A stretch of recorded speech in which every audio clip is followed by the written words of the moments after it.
ఒక చూపుతో నాలోనే పుట్టిందే,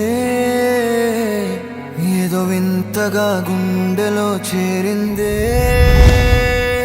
నువ్వెవ్వరో నాలో అని అడిగానే, తానేగా ప్రేమని తెలిపిందే. పరిచయం లేదని అడిగా ప్రేమంటే, కలిసాంగా ఇకపై మనమేగా అందే. వెతికినా దొరకని అర్థం ప్రేమదే, అది నీకేంటో ఒక మాటలో చెప్పాలే. నువ్వుంటే చాలే